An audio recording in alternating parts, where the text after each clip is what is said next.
I now want to address the issue of corruption, which is an issue that we discuss each time we meet with Labour. And we respect Labour's concern, not just now, but over the years on this matter. That government, in terms of perception by Labour and perception by the public in South Africa, but also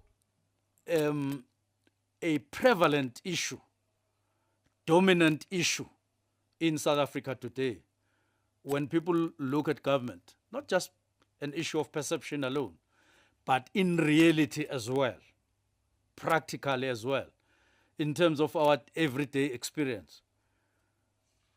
Government is understood or is seen as very corrupt. And we're concerned about this because it creates a deficit of trust by the people of South Africa, including by Labour. Because you can't trust somebody who is corrupt. It's impossible. Trust and corruption are two things that are mutually exclusive. You can't trust a thief. You can't trust somebody who, before you wink, has stolen something. You can't trust that person. Now, government has done, since the elections in 2019, a lot to repair that trust deficit between government and all the sectors in South Africa, whether civil society, labor, religious sector, rural people, urban people, business. But we knew all along that it would not be a matter of one day, because trust is earned, and it takes a while, especially once you have damaged it in one way or the other, directly or indirectly. So we are aware of the trust deficit. We are addressing it. We are trying by all means to look at ourselves, smell ourselves, look at ourselves internally to say, why are we seen to be less trustworthy as a government of the people of South Africa, democratically put in office by them? We are addressing those. It's not a question of one day.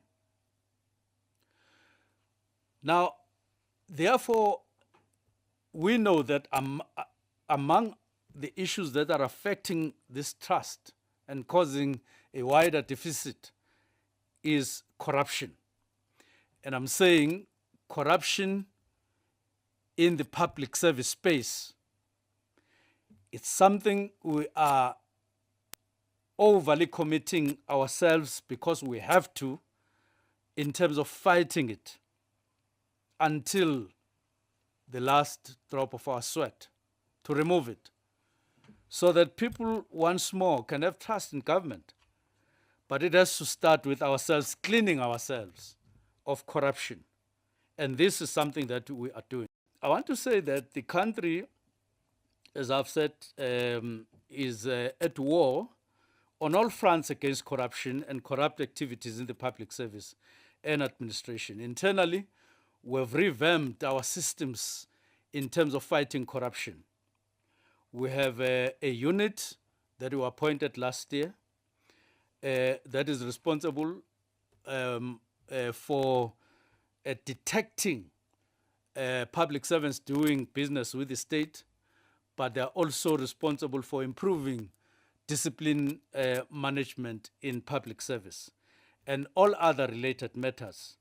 And what we are engaging our EAs, all our colleagues, both provincially and nationally, but we are also confronting all areas of corruption in the state or in the public service space.